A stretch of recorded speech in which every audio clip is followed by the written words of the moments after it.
কিভাবে আপনি আপনার ফেসবুক অ্যাকাউন্টের পাসওয়ার্ড চেঞ্জ করবেন এবং আপনার ফেসবুক অ্যাকাউন্ট যদি অন্য কারো মোবাইল বা কম্পিউটারে লগ ইন করা থাকে তাহলে তার কাছে না গিয়ে কিভাবে তার মোবাইল বা কম্পিউটার থেকে আপনার ফেসবুক অ্যাকাউন্ট লগ আউট করবেন। ফ্রেন্ডস, আমি এই ভিডিওতে দুটোই দেখাচ্ছি, কিভাবে আপনি আপনার ফেসবুক অ্যাকাউন্টের পাসওয়ার্ড চেঞ্জ করবেন এবং কিভাবে আপনি আপনার Facebook account log out all drive করবেন।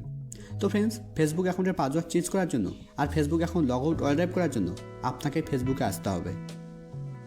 ফেসবুকে আসার পর একদম উপরে বাদিকে দেখুন একটা 3 লাইন আছে, আপনাকে 3 লাইনে ক্লিক করতে হবে। আপনার ক্ষেত্রে এই 3 লাইন যেটা একদম উপরে বাদিকে শো করছে সেটা আপনার ক্ষেত্রে ডান দিকেও শো করতে পারে। যদি আপনার ক্ষেত্রে ডান দিকে শো করে তাহলে আপনি ডান দিকে ক্লিক করবেন, অথবা আপনার ক্ষেত্রে যদি বাদিকে 3 লাইন শো না করে তাহলে আপনি ডান দিকে প্রোফাইল লোগোতে ক্লিক করবেন, তাহলে আপনার প্রোফাইল লোগো শো করবে, আপনি প্রোফাইল লোগোতে ক্লিক করবেন। এবার এখানে নিচের দিকে দেখুন একটা অপশন আছে সেটিং অ্যান্ড প্রাইভেসি। এবার আপনাকে সেটিং অ্যান্ড প্রাইভেসিতে ক্লিক করতে হবে। সেটিং অ্যান্ড প্রাইভেসিতে ক্লিক করার পর সেটিং অ্যান্ড প্রাইভেসির নিচে দেখুন একটা অপশন আছে সেটিং। এবার আপনাকে সেটিংয়ে ক্লিক করতে হবে। সেটিংয়ে ক্লিক করলেই আপনার সামনে ঠিক এরকম পেজ ওপেন হবে। ফ্রেন্ডস, আগে কিন্তু ফেসবুক অ্যাকাউন্টের পাসওয়ার্ড চেঞ্জ করার অপশন এখানেই ছিল, এখন দেখুন এখন কিন্তু এখানে আর ফেসবুক অ্যাকাউন্টের পাসওয়ার্ড চেঞ্জ করার মতো কোনো অপশন নেই। তো ফেসবুক অ্যাকাউন্টের পাসওয়ার্ড চেঞ্জ করার জন্য আপনাকে একদম উপরে আসতে হবে। উপরে আসার পর একদম উপরের দিকে দেখুন একটা বক্স আছে, বক্সের প্রথমে লেখা আছে অ্যাকাউন্ট সেন্টার, তারপরে নিচের দিকে দেখুন কিছু লেখা আছে। এই বক্সের ভিতরে এই লেখার অপশনগুলো আছে, তার জন্য আপনাকে এই বক্সের উপরে ক্লিক করতে হবে। বক্সের উপরে ক্লিক করার পর এবার এখানে নিচের দিকে দেখুন একটা অপশন আছে পাসওয়ার্ড অ্যান্ড সিকিউরিটি। এবার আপনাকে পাসওয়ার্ড অ্যান্ড সিকিউরিটির উপরে ক্লিক করতে হবে।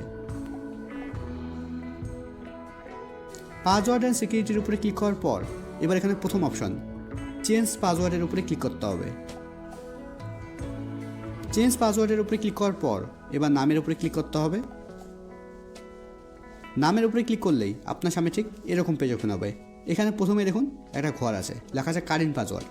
এবার এই ঘরে আপনাকে আপনার ফেসবুক অ্যাকাউন্টের কারেন্ট পাসওয়ার্ড দিতে হবে, মানে আপনার ফেসবুক অ্যাকাউন্টে এখন যে পাসওয়ার্ডটা আছে সেই পাসওয়ার্ডটা এই কারেন্ট পাসওয়ার্ডের ঘরে দিতে হবে। তো আমি কারেন্ট পাসওয়ার্ডের ঘরে কারেন্ট পাসওয়ার্ড দিয়ে দিচ্ছি। কারেন্ট পাসওয়ার্ডের ঘরে কারেন্ট পাসওয়ার্ড দেওয়ার পর কারেন্ট পাসওয়ার্ডের ঘরে নিচে একটা ঘর আছে, লেখা আছে নিউ পাসওয়ার্ড। এবার এই নিউ পাসওয়ার্ডের ঘরে আপনাকে একটা নতুন পাসওয়ার্ড দিতে হবে, মানে আপনি আপনার ফেসবুক অ্যাকাউন্টে এখন যে পাসওয়ার্ডটা রাখতে চাইছেন সেটাই আপনাকে এই নিউ পাসওয়ার্ডের ঘরে দিতে হবে। তো আমি একটা নতুন পাসওয়ার্ড দিয়ে দিচ্ছি। নিউ পাসওয়ার্ডের ঘরে নতুন পাসওয়ার্ড দেওয়ার পর নিউ পাসওয়ার্ডের ঘরে নিচে দেখুন একটা ঘর আছে, লেখা আছে রিটাইপ নিউ পাসওয়ার্ড। এবারে রিটাইপ নিউ পাসওয়ার্ডের ঘরে নতুন পাসওয়ার্ডের ঘরে যে পাসওয়ার্ডটা দেওয়া হলো সেই পাসওয়ার্ডটা এই রিটাইপ নিউ পাসওয়ার্ডের ঘরে দিতে হবে। তো আমি নিউ পাসওয়ার্ডের ঘরে পাসওয়ার্ডটা আবার দিয়ে দিচ্ছি। পাসওয়ার্ডের ঘরে পাসওয়ার্ড দেওয়ার পর পাসওয়ার্ডের ঘরে নিচের বাঁদিকে দেখুন একটা টিক দেওয়া আছে। আপনার যদি এখানে টিক দেওয়া থাকে তাহলে আপনি এখানে ক্লিক করে টিক দিয়ে দেবেন। এখানে টিক দেওয়া থাকলে কী হবে, আপনার ফেসবুক অ্যাকাউন্টের পাসওয়ার্ড চেঞ্জ হওয়ার সঙ্গে সঙ্গে আপনার ফেসবুক অ্যাকাউন্ট যেগুলো মোবাইল বা কম্পিউটারে লগ ইন করা ছিল সবগুলো থেকে লগ আউট হয়ে যাবে। এবার নিচের দিকে চেঞ্জ পাসওয়ার্ডের উপরে ক্লিক করতে হবে। চেঞ্জ পাসওয়ার্ডের উপরে ক্লিক করলেই আপনার ফেসবুক অ্যাকাউন্ট যে মোবাইল নাম্বার বা ইমেল আইডির মাধ্যমে ক্রিয়েট করা হয়েছে বা তৈরি করা হয়েছে সেই মোবাইল নাম্বার বা ইমেল আইডিতে ওটিপি যাবে। আমার ফেসবুক এখন ইমেল আইডির মাধ্যমে ক্রিয়েট করা হয়েছে, তাই জন্য আমার ইমেল আইডিতে ওটিপি আছে। আমি ইমেল আইডিতে গিয়ে ওটিপি দেখে এখানে বসিয়ে দেব। দেখুন আমার ওটিপি চলে এসছে 78। ওটিপি দেওয়ার পর এবার একদম নিচে নেক্সট অপশনে ক্লিক করতে হবে। দেখুন আমার ফেসবুক অ্যাকাউন্টের পাসওয়ার্ড চেঞ্জ হয়ে গেছে এবং আমার ফেসবুক অ্যাকাউন্ট যেগুলো মোবাইল বা কম্পিউটার লগ ইন করা ছিল সবগুলো থেকে লগ আউট হয়ে গেছে।